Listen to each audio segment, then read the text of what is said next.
Hola a la audiencia de la 103.9, bienvenidos todos a los que nos acompañan en esta nueva edición de Diálogos con Valor, que es el espacio de la Asociación Cristiana de Jóvenes en Radio Plural. Nos tomamos un recreo para reflexionar juntos la próxima media hora. ¿Les parece bien? Esa es nuestra invitación. La organización del fútbol en la Argentina parece estar conducida por la mano de los que no quieren a este hermoso deporte que convoca multitudes y despierta las pasiones más emocionantes y también las más perturbadoras y poco edificantes.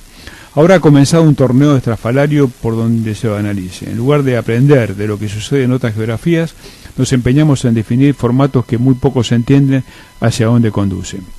No hablemos de las deudas de los clubes de fútbol, que siguen siendo asociaciones civiles y deben seguir siendo asociaciones civiles. ¿A cuánto ascienden las deudas? ¿Quiénes son los acreedores? ¿Alguna vez esas deudas serán genuinamente honradas? Demasiadas dudas, escasas certezas, una combinación poco feliz. La vinculación del fútbol con la política de uno y otro color de la acuarela partidaria no es posible negarla. Está más visible que nunca, en especial en las instituciones de mayor convocatoria. Es decir, se utiliza el fútbol por el que millones de ciudadanos nos conmovemos como plataforma para la política, con todos los riesgos que ello implica. Hay excepciones en la dirigencia futbolística. Claro que las hay y son muy bienvenidas, aunque su peso sea relativo precisamente por su basamento principista y moral. Hay un espacio, el Foro Social del Deporte, que permite la reflexión y el análisis de algo diferente. Uno de sus mentores será nuestro entrevistado del día de hoy. Moralizar, si cabe el término, el manejo del fútbol es un desafío y una necesidad imperiosa. Las instituciones, muchas de ellas centenarias, no pueden correr el riesgo de su aniquilamiento por manejos poco claros o al menos irresponsables. Vale aquel viejo apotegma: las personas pasan y las instituciones quedan. Se impone también de cara al futuro una clarísima independencia del fútbol de cualquier poder de turno. Esa transparencia le hará mucho bien, igualmente desde lo económico. Cualquier dependencia promueve sospechas. Para ayudarnos a discernir sobre este apasionante tema hemos convocado a un muy querido amigo. Nos referimos al doctor Néstor Vicente, expresidente de Huracán y actual integrante de una nueva comisión directiva. Además, un dirigente político que nunca mezcló su aroma partidario con su función dirigencial.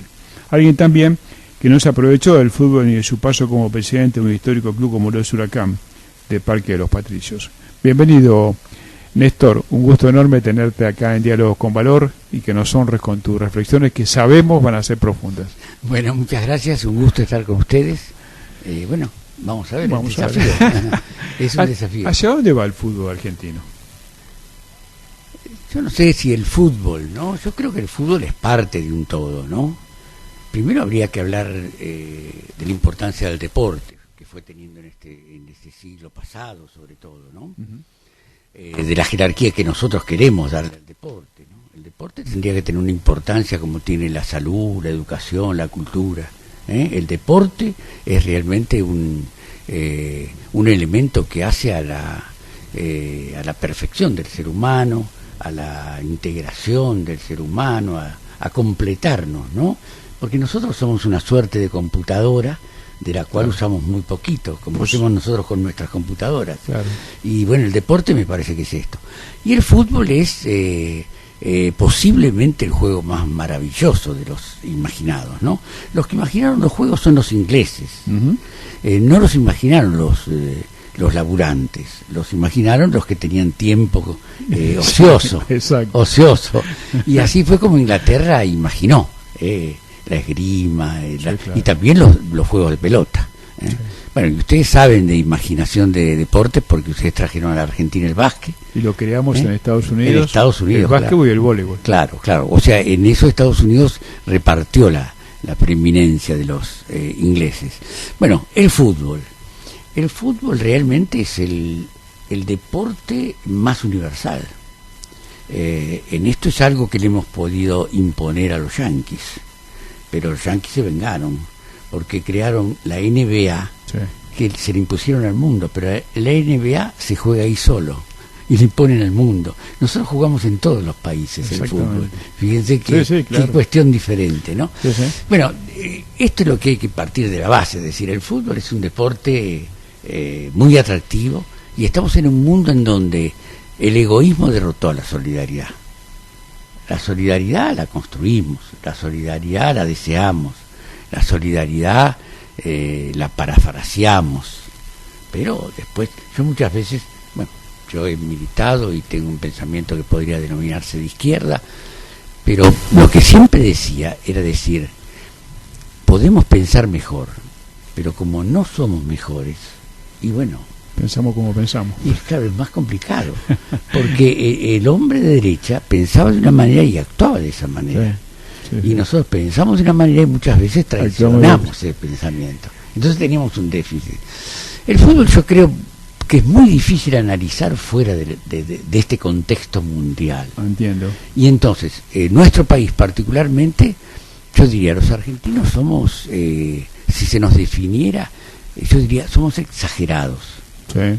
Y entonces, en todo, en virtudes y defectos, tenemos más potencialidad. Más potencialidad para el bien, más potencialidad para el mal. Sí. Y entonces tenemos un papa, una reina, a Messi, Maradona, el Che, un ícono mundial, claro. Evita con todo su hálito romántico. Sí. Podríamos seguir enumerando, ¿no? Hasta el cansancio. Pero también tenemos graves problemas. Entonces también en el fútbol se traduce eso. Sí, ¿no? Pero el mundo en el fútbol está muy... ¿Por qué? Porque en todo lugar donde se genera dinero se producen fenómenos de corrupción, y sobre todo porque el fútbol une el amateurismo y el profesionalismo. Porque gracias a Dios seguimos siendo asociaciones civiles, claro, sin fines de lucro. ¿Eso es qué sería? Amateur. Pero el fútbol es muy profesional. Absolutamente. Entonces se mezclan estas dos cosas y es claro, lo que en una empresa es la ganancia, en una asociación civil es la corrupción. Es lo mismo, pero en un lugar se le llama ganancia y es legítima. En otro lugar es corrupción y es absolutamente execrable. Sí. Yo no creo que tenga una solución mágica. Ahora, me lleva esto, Néstor, porque conocés muy bien, y vale la pena señalar que Néstor, a través del foro, y nosotros formamos parte del Foro Social del Deporte de su fundación, se luchó mucho para evitar que los clubes dejaran de ser asociaciones civiles, como se intentó en algún momento. Pero te lleva la pregunta de... ¿qué pasa con estas deudas enormes de los clubes de fútbol? Yo tengo la sensación, vos me corregirás, que el problema abarca casi todos los clubes, pero ¿a quién le están debiendo los clubes de fútbol? No, fundamentalmente le deben al Estado. ¿No es cierto? Claro, el Estado es el gran acreedor. El gran acreedor, ¿no es cierto? El gran acreedor por impuestos, por infinidad de circunstancias. El fútbol es primero, empresas o asociaciones civiles son deficitarias en fútbol. ¿Por qué? Porque hay 20 equipos que plantean de inicio que tienen que ser campeones y es campeón uno. Claro. Los otros 19 perdieron. Sí. Es como si 20 personas dicen vamos a hacer un restaurante en Corrientes entre Reconquista y San Martín, y había para uno, para dos, no había para 20. No hay para 20. O sea, 18 perdieron lo que invirtieron. Entonces, esto me parece que es y después también, vuelvo a repetir, es la mezcla de la pasión, el amateurismo y el negocio. Digamos, la pasión hace que se tomen decisiones irracionales desde el punto de vista del negocio. Claro. Y entonces... porque un club que tiene deuda debería decir, bueno, vamos a jugar con la gente que tenemos en inferiores, vamos a potenciar esto, vamos a esperar, pero a su vez también el fútbol reúne la pasión por el poder. Claro. Y los que dirigimos o dirigen las asociaciones civiles, también el que es presidente de un club quiere serlo, el protagonismo es muy grande, y entonces también deja de ser por momentos racional para convertirse en demagógico, sí, claro. Y porque la gente se lo exige. La pelota pega en el travesaño y entra, y ese presidente es Gardel. Pega en el travesaño, sale, y ese es lo peor del mundo. Vos tuviste una experiencia en Huracán como presidente que te marcó, ¿no es cierto? Terrible. Terrible digo porque es durísima, ¿no? Primero, el es difícil que alguien que hace de la honestidad un tema que no solo quiere ser honesto, sino quiere que el otro reconozca esa honestidad. No es una buena presentación para hacer negocios. No es buena presentación. O sea que yo me daba cuenta que muchas veces impedía los negocios, no era lo mejor para los negocios. Es un obstáculo. Es un obstáculo. Sí. Digamos, vuelvo a repetir, porque yo en eso quizás es una imperfección. Yo no solo quiero ser honesto, sino quiero que se me reconozca como tal. O sea, yo siempre decía en Huracán, yo quiero que se me reconozcan dos cosas, que soy honesto y que quiero Huracán. En lo demás me puedo haber equivocado, no tengo idea, podré hacer mal taco, pero esos dos conceptos, y en realidad tengo la enorme satisfacción, también como enseñanza para el resto, de decir que no es que no deja rédito el ser honesto y que esto se vea. Yo he sido vicepresidente del club entre el 95 y 98, o sea, el siglo pasado. Fui presidente del club en 2003-2004. Soy ahora miembro de comisión directiva. Yo soy reconocido en cualquier cancha, en cualquier lugar, bien receptado. Se dirá que no sé de fútbol, que no acierto con el número 9, que no sé... Esos son temas secundarios. Algunos hasta en broma, diciendo, el milagro es que alguien que no sabe de fútbol fue presidente de Huracán. Porque hay quienes obviamente conocen mucho más, y yo no pretendía tomar las decisiones de si el número 9 era fulano o pero vos no eras presidente de un club de fútbol, eras presidente de una institución que tiene un fútbol. Que tiene fútbol. Claro, lo que pasa que también las instituciones nuestras de fútbol, la gran mayoría se ha achicado al fútbol, sí, ¿no? Huracán, sin embargo, tiene primero que tiene una riquísima historia. Huracán tiene una riquísima historia. Yo saqué con un compañero un libro el año pasado que se llama Un globo acunado en barrio y tango. Sí, cuya copia me acaba de entregar Néstor, y lo voy a leer con mucho interés porque además tiene una buena pluma. Claro, y Huracán es el barrio, es Parque Patricios, es el tango, eran los bailes, cuántos matrimonios se hicieron en los barrios. Sí. Huracán fue un faro para ese barrio humilde, ese barrio de laburantes. Claro. ¿Por qué se le llama al estadio Palacio Tomás Aduco? Porque en esas casitas bajas de laburantes era un palacio, no necesitaban ir a Francia y ver los palacios para darse cuenta. Entonces se lo llamó naturalmente el Palacio Tomás Aduco. En la sede de Huracán, infinidad de gente que me lo ha contado, o sea que todavía viven, si bien yo soy grande, pero todavía viven, muchísima gente que se bañó con agua caliente por primera vez en la sede de Huracán. Increíble. Increíble. O sea, eso también es una institución. Sí, claro. Una institución además que ha recuperado su condición de equipo, no sé si grande, pero con potencialidad de grande. Y, sí, digamos, yo recordando, hay una obra que se hizo muy famosa ya con la Revolución Soviética, de John Reed, que él escribió 10 días que cambiaron al mundo, sí, ¿no? Y entonces yo, en un libro que estoy preparando, hay 40 días que cambiaron al planeta Quemero. Claro. Hay 40 días. Entre el 5 de noviembre del año pasado y el 14 de diciembre del año pasado, 40 días, Huracán, que estaba en el infierno, ganó la Copa y ascendió. Y estamos en la Libertadores. O sea que realmente fue un milagro. Un milagro. La política partidaria, la política de los partidos políticos precisamente, o de los grupos políticos, para ser un poco más preciso, ¿está metida en el fútbol? Sí, política es todo, ¿no? Sí, pero vos me entendés el vínculo muy estrecho entre la política partidaria y los clubes de fútbol. Hay algunos ejemplos. Suele estarla, sí. Huracán no. No, sí que no. Huracán no, ¿por qué? Porque Huracán es muy variado. O sea, te digo concretamente, nosotros no hablamos de política. Muy bien. Es un déficit, y sí, sería bueno hablar, pero hoy día que la política tiene un nivel de conflicto tan elevado, no traería buenas consecuencias. En Huracán tenés todos los matices y no se hace política. Yo te digo, no se hizo política, no se usó políticamente a la gente ni en la época de Zanola. Hay otra paradoja. Huracán históricamente fue más bien radical. Peña, Babington, claro. Son radicales, son de origen radical. Pascual es un dirigente importante. Sí, muy importante. Fue importante. Presidente provisorio de claro. la República. Te quiero decir, pero la política y el fútbol tienen que ver. Especialmente en los países, en los instituciones más fuertes, ¿no? Me refiero, por ejemplo, Boca River.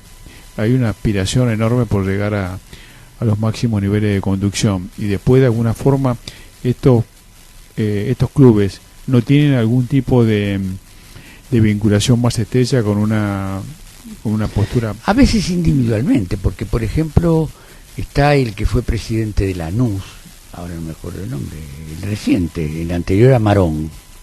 Sí, claro, me acuerdo, sí. Russo, que bueno, que ahora está actuando políticamente con Massa. Bueno, le sirvió a él, pero no comprometió al club. No, lo hizo a nivel. Bueno, Lanús es un ejemplo. No, Lanús es muy prolijo. Muy prolijo. Lanús tuvo a favor, como lo tuvo Vélez, y ahora le es más difícil sostenerlo, el venir de abajo. Siempre si vos venís de abajo vas subiendo, siempre es mucho más fácil que estar arriba, no poder sostenerte arriba o irte cayendo. Ya lo decía Maquiavelo. No es tan difícil tomar el poder como mantenerlo. Claro, era el tema. Sí. Ahora, el fútbol se podría mantener. Yo estoy totalmente de acuerdo con fútbol para todos. Creo que coincidimos, ¿no? Digamos que todo el mundo tenga acceso a eso. Es bueno. Eso es bueno. Ahora, ¿por qué no hacerlo esto ¿Por qué el Estado solo tiene que aportar esa cifra tan importante? ¿Por qué no manejarlo como se maneja cualquier otra, otra publicidad privada? O por lo menos mezclarlo. ¿A qué lo atribuís? Yo creo primero, al fútbol lo atenta contra cualquier tipo de prolijidad la globalización. Sí. La globalización, ¿qué implica? Que un jugador hoy, muchas veces, nosotros por ejemplo en Huracán, ¿qué queremos? Que las inferiores tengan los chicos el sueño de debutar en primera. Sí. Pero en cambio el sueño de los chicos hoy es de jugar en el Barcelona, es de ir a Europa. Sí, de los chicos de los padres, ¿no? Los padres, terrible. Porque ahora en vez de mi hijo el doctor es mi hijo futbolista, ¿no? Es increíble la pasión, la desesperación que pone. Sí. Digo, entonces, ¿esto qué obliga? Obliga a cifras mentirosas, cifras desproporcionadas. No puede ganar 100.000 pesos cualquier jugador en el Nacional B. No. Huracán tenía un presupuesto muy elevado y tenía gente que podía ganar esa suma. O sea que terminamos en sumas que son, claro, imposibles, pero lo que pasa es que cuando el intermediario, que es difícil sacar de encima, ¿no? Imposible. Sin embargo, la FIFA ahora sacó una resolución en contra de los intermediarios y la FIP acá sacó también una resolución. Pero es un mal que es muy, muy, muy complicado. Digamos, cuando el intermediario le dice al club, ¿cuánto vale este jugador? Y entonces el club le dice, $5 millones. Y el pibe dice, yo valgo $5 millones y a mí no me dan ni siquiera los intereses de los 5 millones. Lo dice no él, sino el representante. Claro. O valgo 5 millones y entonces me pagan por lo que valgo. Esto se da una distorsión muy fuerte, muy fuerte. Entonces hay que seguir el presupuesto de tal o de cual. Y también vienen las ambiciones políticas. El presidente de Boca necesita contratar lo que teóricamente no puede, porque tiene este año elecciones y si quiere tener continuidad necesita tener éxito deportivo, porque vuelvo a repetir, lo que valora en ese sentido hay un exitismo también, así como digo, el egoísmo le ganó la batalla a la solidaridad. No quiere decir que la solidaridad haya muerto, pero tiene una batalla derrotada, tiene que construirse, ¿no? De la misma manera, hay una situación en la cual es muy difícil sobreponerse a esta necesidad digamos, del éxito. No hay una cultura del compromiso, de la pertenencia, yo siempre digo, íconos como pueden ser Cristo y el Che, no son íconos exitosos, más bien ambos dieron la vida, ¿no? Claro, dieron la vida, dirían los yanquis que son tan duros perdedores, historia de perdedores. Bueno, el éxito ganó en esto, ¿no? Sí. Y entonces también lleva a que la gente se comprometa, el dirigente se compromete más de lo que puede. Así es. Recordamos que estamos dialogando con el doctor Néstor Vicente. Fútbol para todos, ¿continúa con un nuevo gobierno? Va a continuar de cualquier manera. Eso, digamos, hay una frase que suele decir Cristina, que es decir, las conquistas las va a defender la gente. Sí. Y esto lo va a defender la gente. Ahora, con fondos... Puede cambiar. Claro, ¿con fondos públicos o fondos privados? Bueno, eso será la habilidad. Claro. Yo no creo que no se haya pretendido los fondos privados. No aparecieron tampoco. ¿Te parece? Claro. Esto es un tema de si se puede o no se puede tomar. Estuve en México hace poco tiempo y escuché algo que realmente me llamó la atención, no sé si vos lo conocés. El fútbol europeo, especialmente el español, el italiano y el inglés, han hecho un marketing tan impresionante de sus torneos que en México se hacen reuniones en estadios virtuales para ver los partidos de esta liga en un ambiente distinto, más futbolero, futbolero y al mismo tiempo como si fuera un espacio social con todos los ingredientes tipo casi un concert, un café concert, ¿no? Con comida, y el partido de fútbol del momento, y eso se vende, lo están vendiendo los ingleses, los españoles y los italianos, que son las tres ligas quizás, y también la alemana, pero mucho más estas otras tres.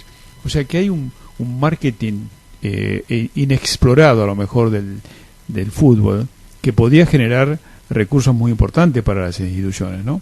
Te pongo esto como ejemplo porque me llamó la atención. No suponía que la gente de México se reúne en una especie de microestadio preparado al efecto para ver los partidos. No sé si hay apuestas de por medio, eso no lo pude averiguar, pero sí que las personas lo viven como si estuvieran participando en el lugar de origen de esos deportes, y eso tiene un valor económico muy importante, ¿no? Lo va a explotar una empresa, ¿no? Absolutamente. No es una explotación. Acá ya se da. O sea, hay gente que mira más al Barcelona que a un partido de acá.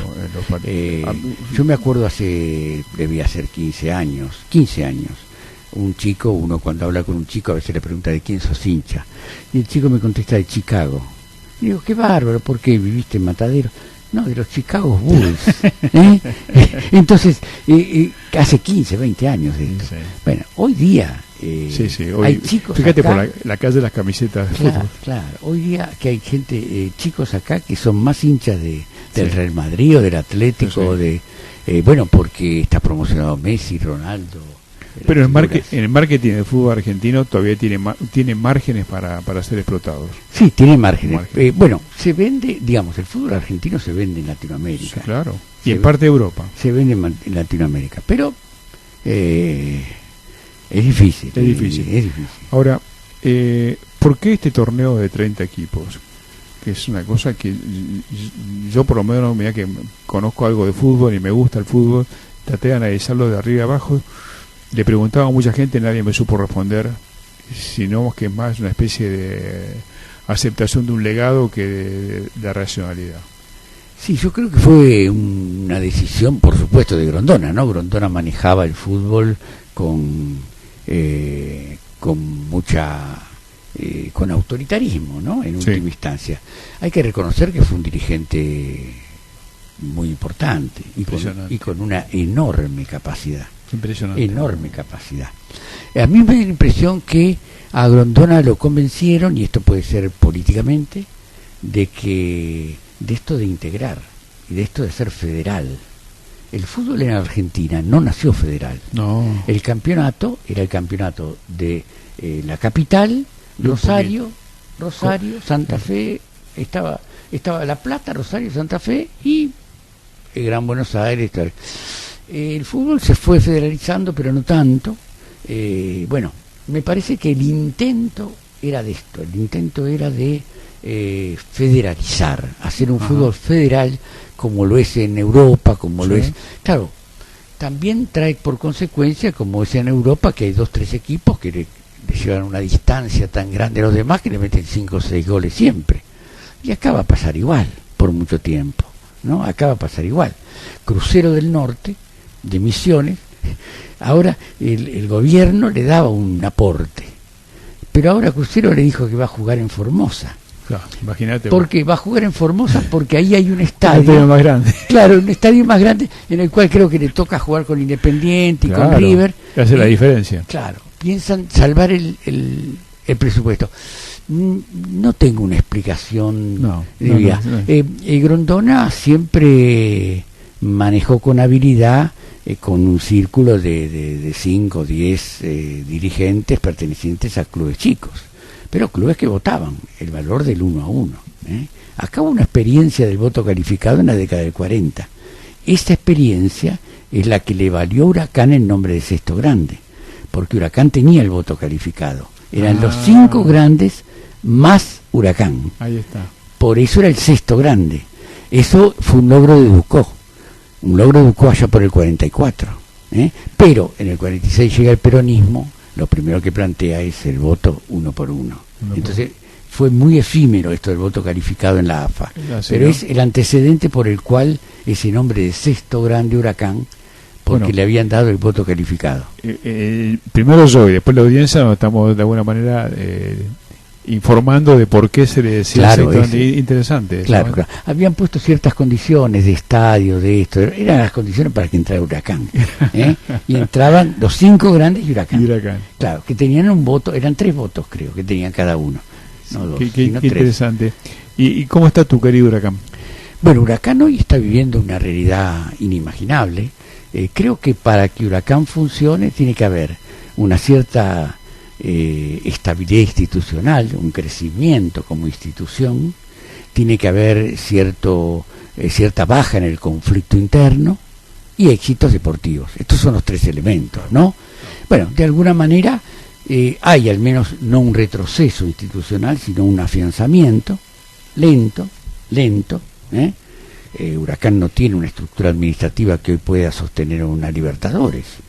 Huracán se vuelve loco ante tener que cumplir con los requisitos que plantea la Conmebol. Hace 40 años que no lo cumplía.